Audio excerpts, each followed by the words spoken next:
First question है modulus of rigidity of an ideal liquid is. Ideal liquid के अंदर जो मॉडुलस ऑफ रिजिडिटी होता है वो हमारे पास होता है 0। मॉडुलस ऑफ रिजिडिटी होता है shear stress by shear strain, और लिक्विड्स के केस में जो टेंजेंशियल फोर्स है वो 0 होता है, जिसकी वजह से हमारा शेयर स्ट्रेस भी 0 हो जाता है, और फिर उसकी वजह से हमारा जो मॉडुलस ऑफ रिजिडिटी है वो भी क्या हो जाता है, 0 हो जाता है। तो मॉडुलस ऑफ रिजिडिटी लिक्विड के अंदर हो जाएगा 0। The maximum load a wire can withstand without breaking when its length is reduced to half of its original length। जो अपने पास लोड होता है ना वो प्रोपोर्शनल होता है स्ट्रेस के। स्ट्रेस होता है maximum load per unit area of cross section. ठीक है, अगर हमने लेंथ को हाफ कर दिया तो उसका एरिया ऑफ क्रॉस सेक्शन फिर भी वही रहने वाला है, और वही अपने क्या रहने वाली है, मैक्सिमम लोड की वैल्यू रहने वाली है। ठीक है, तो जो मैक्सिमम लोड की वैल्यू है वो विदाउट ब्रेकिंग कितनी रहने वाली है, रिमेन द सेम। नेक्स्ट देखो, the temperature of a wire is double the young modulus of elasticity. हमारे पास यंग मॉडुलस होता है वो क्या होता है, force per unit area stress by strain. Strain होता है डेल्टा एल बाय एल। जैसे जैसे आप टेम्परेचर को इंक्रीज करेंगे तो अपनी वायर में क्या आ जाएगा, एक्सटेंशन आ जाएगा। वायर में एक्सटेंशन आएगा तो डेल्टा एल की वैल्यू क्या हो जाएगी, इंक्रीज हो जाएगी, और जो अपनी वाई की वैल्यू है वो क्या कर जाएगी, डिक्रीज कर जाएगी।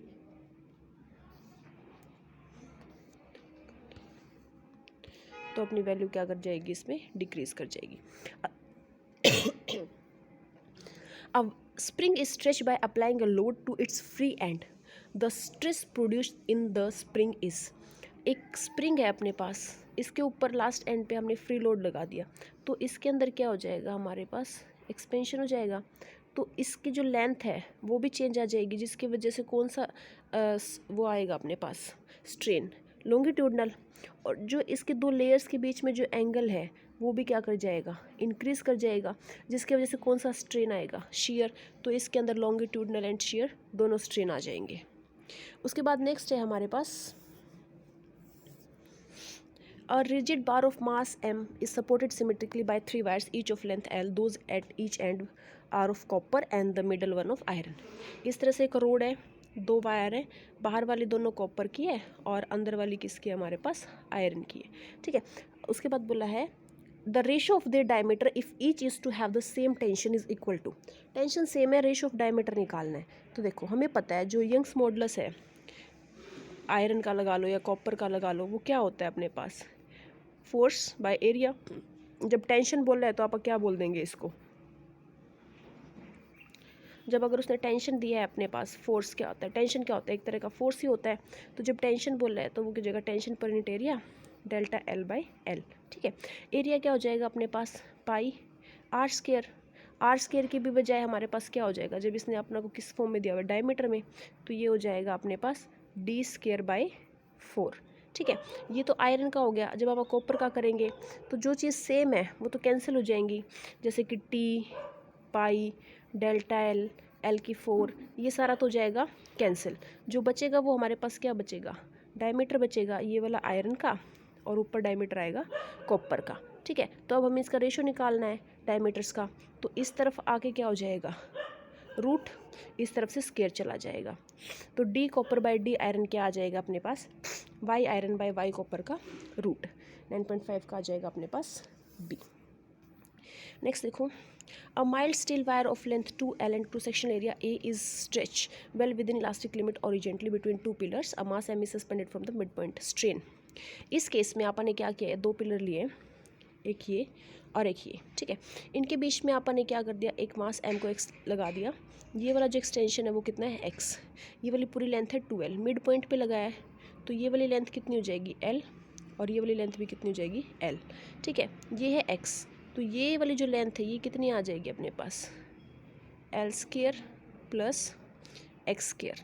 ठीक है, जो टोटल लेंथ है वो कितनी हो जाएगी, ये वाला प्लस ये वाला, ये हो जाएगी twice of L square plus x square.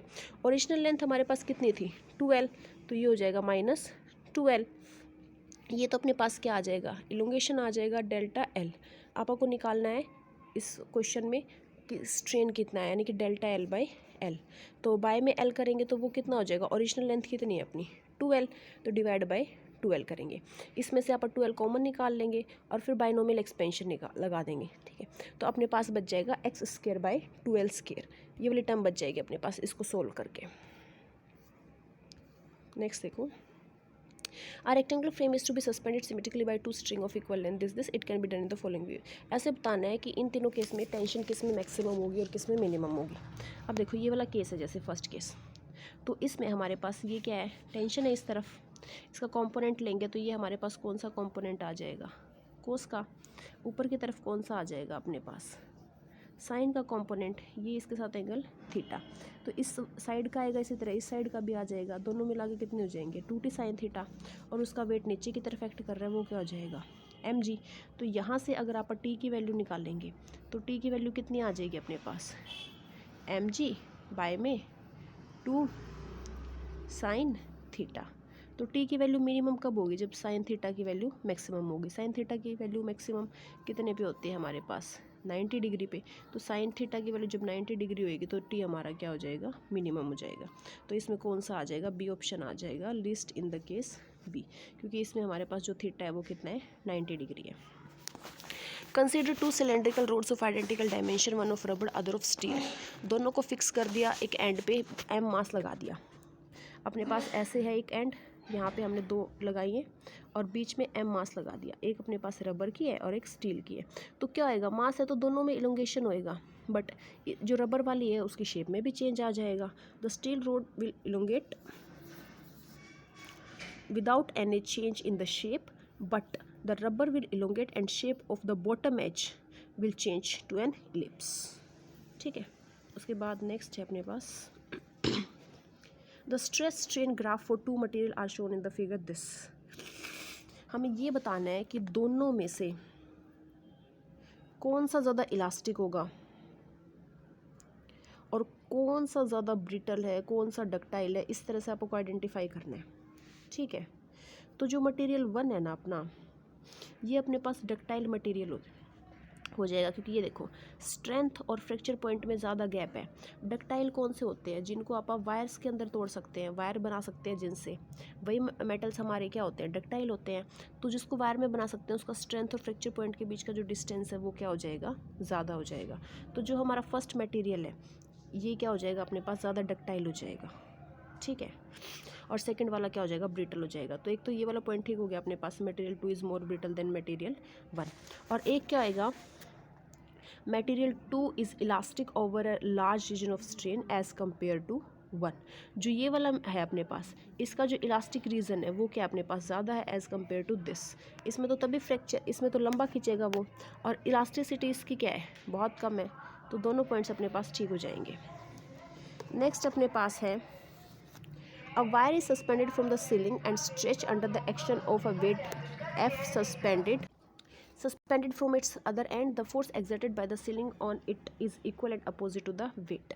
हमने क्या किया है, एक वायर को सस्पेंड कर दिया है सीलिंग से और उसके ऊपर फोर्स लगाया, तो इसके ऊपर जितना फोर्स लगेगा उतना इसके अंदर क्या आ जाएगा, टेंशन आ जाएगा। और स्ट्रेस हमारे पास क्या होता है, force per unit area, per unit area of cross section कितना फोर्स लग रहा है टेंजेंशियल, वो हमारा क्या आ जाएगा, स्ट्रेस आ जाएगा। तो tangential stress at any cross section A of the wire is F by A, और the tension at any cross section A of the wire is F।